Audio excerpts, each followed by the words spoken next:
봉정사 일부. 고려시대의 목조 건축이 조선시대보다 섬세하고 아름다운 이유가 뭘까? 봉정사에 왔습니다. 봉정사는 세계유산 산사 한국의 산지승원으로 등재되었습니다. 안동은 세계유산이 참 많아요. 우리나라에서 가장 오래된 사찰입니다. 창건으로부터 가장 오래된 건축물이 현존하고 있다. 저 창건 신화는 사실 우리나라 거는 한 군데도 믿을 데가 없어요. 신화죠. 네, 이건 네. 이거 생각했으니까 지금 지은 거지. 네. 여기 1번 봉정사 극락전 이거 이게 우리나라에서 가장 현존하고 있는 가장 오래된 건축물이고 옆에 있는 안동 봉정사 대웅전 이게 현재 우리나라에서 현존하고 있는 가장 오래된 박포식 건축. 네. 이게 북사스에 나온다. 네. 그리고 이 앞에 있는 이런 건축물도 다 고식 건축의 모습을 보이고 있어요. 그쪽은 아니에요, 전혀. 11번은 뭐야? 11번은? 새로 지은 남자. 네, 남자.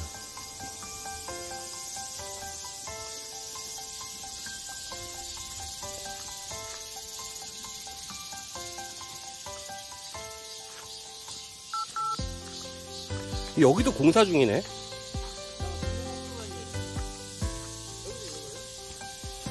성공한 서 있는 거야. 성보관. 닫았는데? 성보박물관은 절마다 있어요. 그냥 별 박물관. 네. 네, 성보. 성스러운 보물 절에 나는 메이저 성공은 그냥 박물관이랑 비슷하다. 성스러운 보물이 있는 그냥 박물관이니까 절간 박물관을 다 성보박물관. 원래도 있었다고? 아니면 최근에 문화유산 가릴 때는 어떤 게? 정보. 성보박물관이 전에는 몇 군데 없다가 요즘에 이제 많이 생기죠. 여긴 또 세계유산 등재된 다음에 또 예산받기 쉽으니까. 물루인 만세루 보수공사로 인해서 대웅전 쪽으로 바로 갔습니다. 올라가면서 성보박물관과 관련된 몇몇 문제점을 대화하면서 갔는데 유튜브에는 올릴 수 없음을 해량해주세요. 안동 천등산에 위치한 봉정사는 잠시 바쁜 도심을 떠나 한적한 여유를 가질 수 있는 곳입니다. 봉정사는 신라 문무왕 12년인 672년에 의상대사의 제자인 능인스님께서 창건하신 사찰이라 전해집니다. 천등산은 원래 대망산이라 불렀는데 능인대사가 젊었을 때 대망산 바위굴에서 돌을 닦고 있던 중 스님의 도력에 감복한 천상의 선녀가 하늘에서 등불을 내려 굴안을 환하게 밝혀주었으므로 천등산이라 이름하고 그 굴을 천등굴이라 하였다고 합니다.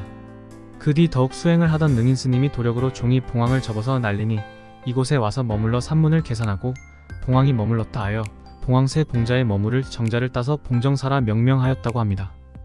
고려 공민왕 12년인 1363년에 극락전의 옥계부를 중수했다는 기록이 1972년에 실시된 극락전 해체복원공사에서 상량문에서 발견되어 한국에서 가장 오래된 목조 건물이 봉정사 극락전임을 인정받게 되었는데 극락전의 건립 연대는 적어도 12세기 이전으로 추정됩니다.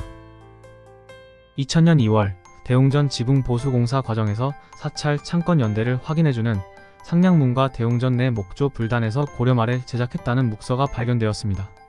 대웅전 지붕의 종도리를 바치고 있는 북서쪽 종보 보화지에서 발견된 상량문은 경상도 관찰 출척사가 직접 썼는데 사찰 건축 연대를 밝혀주는 내용과 당시 봉정사의 사찰 규모 등이 자세히 기록되어 있어 대웅전이 500여 년 전에도 있었음이 확인되었습니다. 대웅전의 상량문에는 신축, 단청을 한식이 임금으로부터 하사받은 토지, 사찰 규모 등을 알려주는 내용이 자세히 기록되어 있다. 상량문에 따르면 조선 초의 봉정사는 8만 대장경을 보유하고 1만 평의 논밭에 안거스님이 100여 명인 75칸의 대찰이었던 것으로 밝혀졌습니다. 지금은 그렇게 크지 않은 작은 산사로 보이는데 바꾸어 말하면 봉정사 주변으로 넓은 사역과 사하촌이 있었을 것으로 추정할 수 있는 것입니다. 아마도 숭유역불의 조선에서 규모가 크게 축소된 것으로 생각할 수 있습니다. 만약 그 사세를 유지했다면 우리는 고려시대의 멋진 건축물을 더 많이 볼 수 있었을지 모릅니다.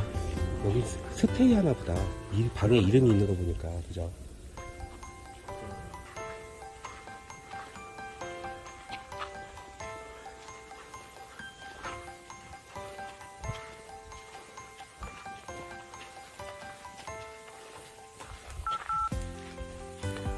우리나라에서 가장 오래된 다포.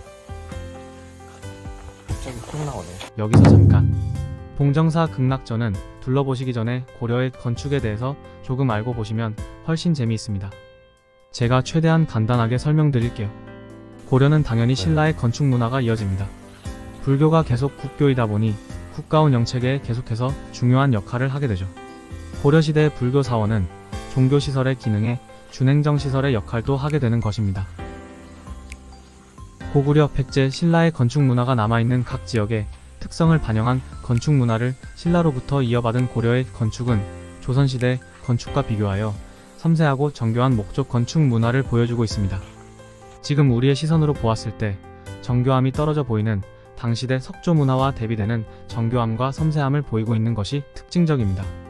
원제국 간섭기인 14세기 이전에는 주심포식 건축 위주를 이루었고 이후에 다포식 건축이 등장했다는 의견이 있었는데 최근에는 봉정사 극락전의 다집 같은 원제국 간섭기 이전의 다포식 구조가 확인되는 등의 사례가 조사되고 있어서 원제국 다포식 건축 유입설이 비판을 받고 있습니다.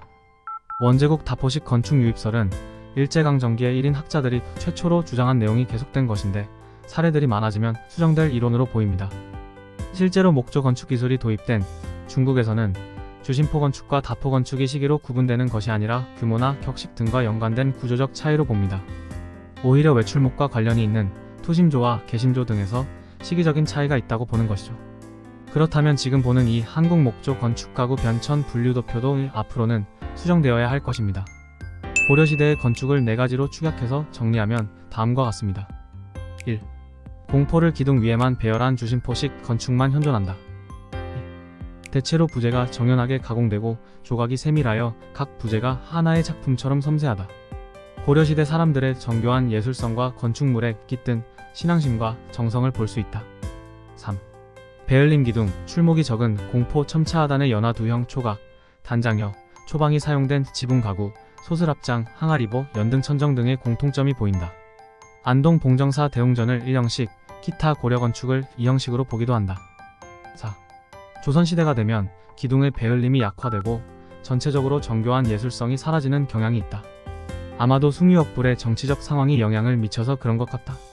지금까지 큐레이터심의 고려시대 목조 건축 간단하게 살펴보기였습니다. 그럼 다시 탑사를 이어가겠습니다.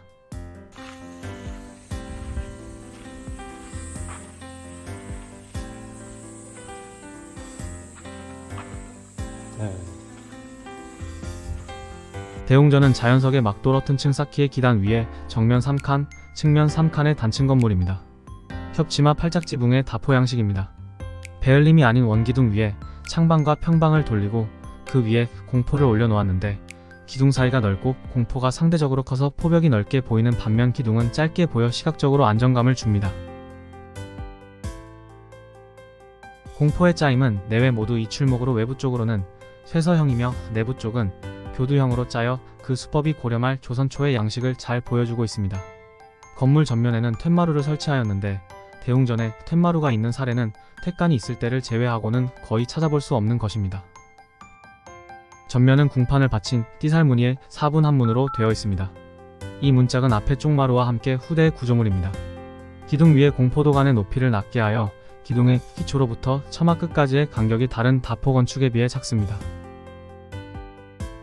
가구는 1고주 구량가인데 천장이 우물천장으로 되어 있어서 상부 가구의 구조가 보이지 않습니다.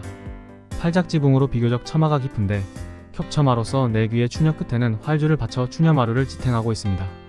내부의 바닥은 널마루를 전면에 깔고 내부 고주를 이용하여 후불벽을 만들었고 고주 앞에는 불단을 짜서 불상을 모셨습니다. 불단은 150cm 정도의 높이로 만들고 청판에는 연화문을 조각하여 장엄하였습니다.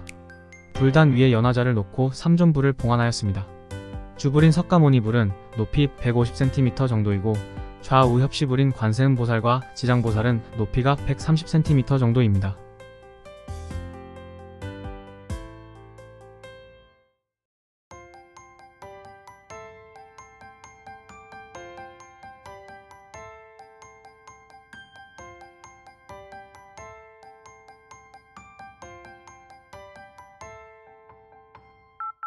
안동 안정사 석조 열애좌상 1973년부터 봉정사에서 보관하고 있다고 합니다. 9세기에 제작된 것으로 추정된다고 하네요.